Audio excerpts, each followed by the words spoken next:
오늘 이 새벽 우리에게 주시는 하나님의 말씀은 역대상 17장 16절과 17절의 말씀입니다. 역대상 17장 16절과 17절의 말씀, 구약성경 638쪽 전후에 있습니다. 제가 봉독하겠습니다.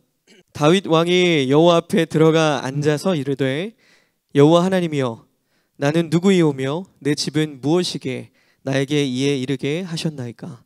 하나님이여, 주께서 이것을 오히려 작게 여기시고 또 종의 집에 대하여 먼 장래까지 말씀하셨사오니 여호와 하나님이여, 나를 존귀한 자들같이 여기셨나이다.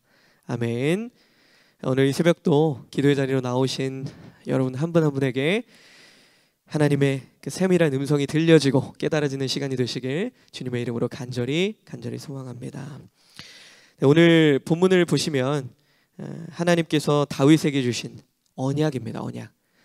그 약속에 대한 다윗의 반응을 다루고 있습니다. 어제 본문에서 하나님은 다윗의 성전을 건축하려는 의지를 거룩하게 거절하셨습니다.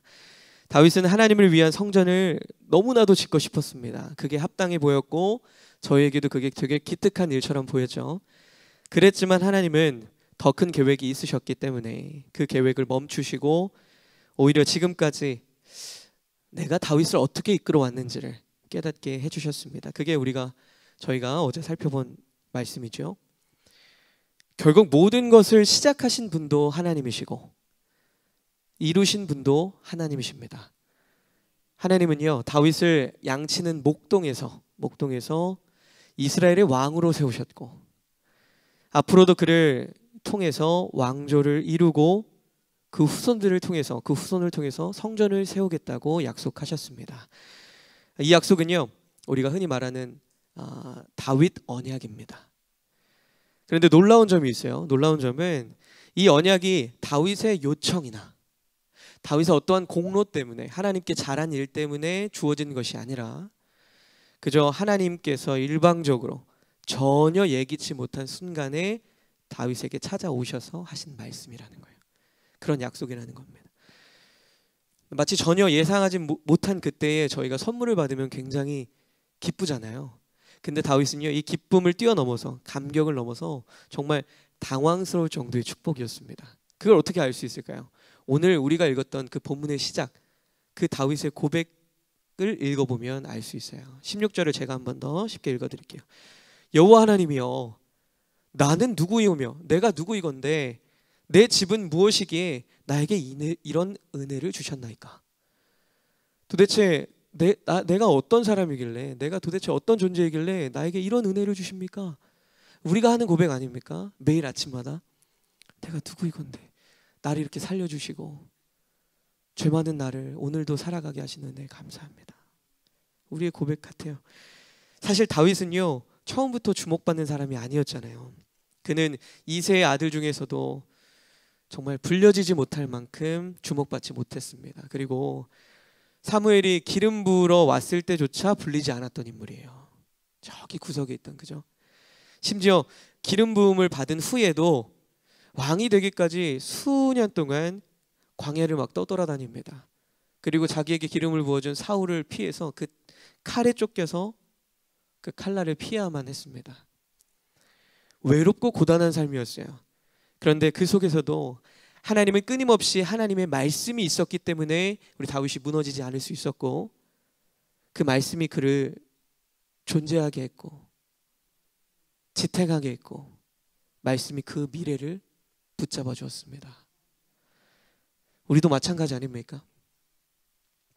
우리가 무엇이기에 예수님을 알게 되었을 뿐만 아니라 그분을 믿게 되었고 그분의 자녀가 되었을까요?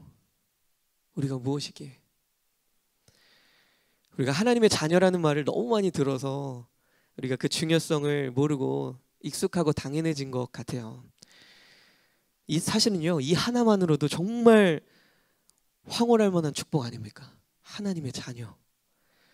그렇기 때문에 이 정체성 하나만으로도 우리는 날마다 감격하며 살아가야 합니다. 그래, 내가 하나님의 자녀구나. 우리 아버지가 하나님이시구나. 내가 걱정할 게 없구나. 다윗이 다시 다시 다윗의 삶을 우리가 돌아보면 사실 그는요 기름 부음을 받고 나서도 오랫동안 말씀드렸지만 침묵과 고난의 여정을 계속 갔어야만 했어요. 기름 부음을 받고 나면 삶이 조금 괜찮아져야 되는데 여전히 외로운 삶을 이어갔습니다. 근데 그 시간 동안 그가 한 일은 많지 않습니다. 복수를 선택할 수 있는 기회가 있었음에도 불구하고 그 손을 거두었어요. 복수는 하나님께 속한 일이다. 그래, 내 아버지 하나님께 속한 일이야. 그는 자신의 손으로 판단하거나 행동하지 않았어요. 자신의 힘으로 왕이 되려고 하지도 않았고 하나님의 시간에 모든 걸 맡겨드렸습니다. 심지어 사울이 죽고 나서 어땠습니까? 곧바로 온 이스라엘의 왕이 되지도 않았어요. 7년 동안 유다 지파만 다스렸습니다. 그 기간 동안도요 불평하지도 않았고 조급해하지도 않았고 하나님의 때를 끊임없이 기다렸어요. 하나님의 때가 있겠지. 그러던 중에 군대 장관 아브넬이 사울의 아들 이스보셋을 왕으로 세우면서 나라가 갈라지게 되죠. 그러나 다윗은요 그럼에도 불구하고 그 때를 이스보셋을 제거하는 때로 생각하지 않고 제거하려 들지 않았어요. 그저 무릎을 꿇고 하나님을 의지했을 뿐입니다. 아직도 기다린 거야. 하나님의 때가 있겠지. 그랬더니 마침내 하나님이 친히 역사하셨죠. 내부의 분열들을 통해서 이스보셋이 무너지고 마침내 다윗은 온 이스라엘의 왕으로 세워지게 됩니다. 다윗은요 인생을 자기 힘으로 이끌어가지 않았어요. 하나님의 흐름에 모든 걸 내어 맡기고 흐름에 순종하면서 한 걸음씩 걸어간 것뿐입니다. 그냥 오늘 내가 걸어갈 길을 걸어간 것뿐이에요. 여러분들 이 자리에 나와서 하나님께 오늘 하루를 맡기며 걸어간 것과 어찌 보면 동일하겠죠. 반면 그런데 우리가 성경의 많은 부분을 보면 하나님이 참 많은 성경의 인물들을 다윗과 같이 내 마음에 합당한 자였다라는 표현들도 많이 사용하시고 또 누군가는 마음에 들지 않으면 다윗과 같은 길을 가지 않았다 이렇게 표현 많이 하시잖아요.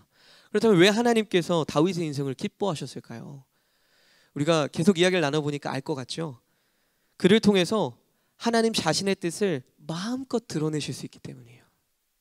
근데 우리는 어떻습니까? 때로는 하나님이 우리를 통해서 그 일들을 이만큼 이루어 나가려고 하는데 내 생각에서 거기서 멈출 때가 많이 있어요. 여기가 온전한 뜻 같고 여기가 하나님의 뜻인 것 같아서 주저앉을 때가 많이 있습니다. 그리고 하나님은 이 길로 행하게 하셔야 되는데 자꾸 내가 이쪽 길로 갈 때도 많이 있어요. 하나님의 뜻을 실현하지 못하게 할 때가 많이 있습니다. 내 고집과 계산이 앞서면 하나님이 일하시기 어렵습니다. 하나님은 우리를 존중하시기 때문이에요. 왜요? 우리가 하나님의 기계입니까? 아니요, 자녀이기 때문에.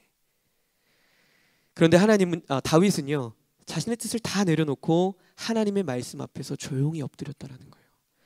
그래서 하나님은 다윗을 통해서 자신의 뜻을 온전하게 실현할 수 있으셨습니다. 반면에 사울 어땠습니까? 처음에는 하나님의 음성을 따랐다고 했죠. 점차 사람의 눈치를 보고 주변의 눈치를 보고 환경의 영향을 받고 명령을 어기고 결국 어떻게 됐습니까? 신접한 여인을 찾는 지경까지 이르게 됩니다. 사울에게도 언약이 주어졌지만 붙잡지 않고 결국 잊어버린 거예요. 잃어버린 겁니다. 말씀이 주어졌을 때 오늘 여러분들에게 주어진 말씀이 있을 거 아닙니까? 오늘 우리에게 살아갈 그 말씀, 오늘 내 마음을 울리는 말씀이 있을 겁니다. 그런데 그 말씀이 주어졌을 때 그것을 믿음으로 붙잡는 사람, 오늘 그냥 좋은 말씀 들었구나, 오늘 좋은 훈화 말씀, 깨달음의 말씀을 들었구나 하고 오늘 이 예배당에서 잊어버리고 그냥 내가 살고 싶은 대로 하루를 살아가고 내일 또 이 자리에 나오면 된 겁니까? 나에게 언약은 주어졌지만 붙잡지 않고 그것을 내 것으로 여기지 않으면 아무 소용이 없습니다. 그 말씀을 나의 말씀으로 받은 사람이 다윗이었다는 거예요. 오늘 18절에 이렇게 고백합니다. 주께서 종에게 베푸신 영에 대해서 이 다윗이 다시 무엇을 말씀드릴 수 있겠습니까? 이렇게 표현해요. 그리고 자기의 생각이나 감정을 막 늘어놓기보다는 하나님께서 주신 말씀을 그대로 붙잡고 읊조리면서 기도합니다. 그 뒤에 이어지는 말씀이 다 기도예요. 이게 진짜 믿음이고 진짜 기도입니다. 여호와 하나님이여, 아버지의 뜻대로 이루어 주시옵소서. 하나님의 말씀이 우리 마음 깊이 새겨질 때 그 말씀이 남의 이야기가 아니라, 우리가 자주 이야기하죠, 저 자리에 앉아있는 저 사람이 들어야 될 이야기가 아니라 오늘 나에게 주어진 하나님의 약속이구나, 아버지께서 주시는 그것을 우리가 약속으로 믿을 때 비로소 우리는 간구할 수 있는 겁니다. 여러분, 지금도 오늘도 하나님은 우리에게 약속하십니다. 문제는 그것을 내 것으로 믿고 붙드느냐, 그거에서의 문제입니다. 주 예수를 믿으라, 그리하면 너와 내 집이 구원을 얻으리라. 이 약속이 지나간 소설의 말씀이 아니라 오늘 우리에게 주어진 생명의 말씀인 줄 믿습니다. 그렇다면 낙심하거나 주저앉지 마십시오. 오늘 여러분들에게 주어진 제가 다 할 수 없는 그 상황들, 어려움들 있으십니까? 주저앉지 마십시오. 아버지 하나님께서 그 약속을 끝까지 붙들고 가면 분명히 내가 이루게 하시겠다 말씀하십니다. 근데 그게 내가 원하는 때에 내가 원하는 방법이 아니어서 그렇지, 하나님이 반드시 이루어 주실 줄 믿습니다. 그리고 가서, 그렇다면 이 복음을 들었다면 가서 제자 삼으라 라고 말씀하신 주님의 명령 앞에서도 순종해야 합니다. 나만 이 복음을 누리고 나만 하나님의 자녀로 사는 것 아니라 내 가족들, 내 가까운 이웃들에게 인과기도가 될 수 있도록 하나님의 복음을 알 수 있을 때까지 끝까지 포기하지 말고 기도하며 손을 내밀어야 합니다. 그러면 주님이 약속하신 대로 세상 끝날까지 너희와 함께 하겠노라 말씀하신 그 하나님의 약속도 다윗처럼 우리에게도 반드시 이루시고, 다윗이 그때를 기다렸던 것처럼 우리도 이루어질 때까지 끝까지 포기하지 않고 기다리며 기도의 손을 내밀고 끝까지 걸어갈 때 하나님의 놀라운 은혜와 축복을 경험하게 될 줄 믿습니다. 그런 믿음과 희망으로 오늘도 담대하게 여러분들 하루를 살아내시길 주님의 이름으로 간절히 축원합니다. 기도하겠습니다. 사랑의 하나님, 우리가 하나님을 사랑의 하나님이라 고백하는 이유는 내게 주어진 환경만 바라보면 그것이 정말로 사랑일까, 그것이 정말 형통의 길일까 의심스러울 때가 있지만, 하나님, 저희들은 날마다 경험했습니다. 아, 하나님이 하신 거였구나. 하나님이 나와 함께 하시는 거였구나. 하나님이 결국엔 이번에도 이루셨구나. 제 뜻대로 되지 않아도 날마다 낙심하지 않게 하여 주시옵소서. 내 계획이 틀어질 때에도 원망보다 주님의 뜻을 신뢰하게 하여 주시옵소서. 오늘도 주님의 그 약속을 붙들고 잠잠히 주님의 손길을 기다리겠습니다. 제 삶을 통해서 하나님만 드러나게 하여 주시옵소서. 예수님의 이름으로 간절히 기도드립니다. 아멘. 하늘에 계신 우리 아버지여, 이름이 거룩히 여김을 받으시오며 나라가 임하옵시며 뜻이 하늘에서 이루어진 것 같이 땅에서도 이루어지이다. 오늘 우리에게 이러한 양식을 주시옵고 우리가 우리에게 죄 지은 자를 사하여 준 것 같이 우리 죄를 사하여 주시옵고 우리를 시험에 들게 마시옵고 다만 악에서 구하시옵소서. 나라와 권세와 영광이 아버지께 영원히 있사옵나이다. 아멘. 아멘. 우리 시간 오늘 함께 우리 마음으로 받아들인 그 말씀 위에서 함께 기도하고요, 그 말씀대로 우리 살아갈 수 있도록 인도하여 주시옵소서. 하나님의 이 말씀이 이 예배당 안에서 머물게 하지 말게 하시고 삶으로 살아가게 하여 주시옵소서 기도하기 원하고요, 특별히 이 나라와 자녀와 우리 가정을 위해서 기도하기 원합니다. 우리 가정, 우리 나라 하나님의 날개 아래 보호하여 주시고 하나님과 동행함이 형통임을 기억하며 나아가는 가정 되게 하여 주시옵소서라고 우리 주여 한번 외치시고 간절한 마음으로 기도하며 나아가겠습니다. 주여!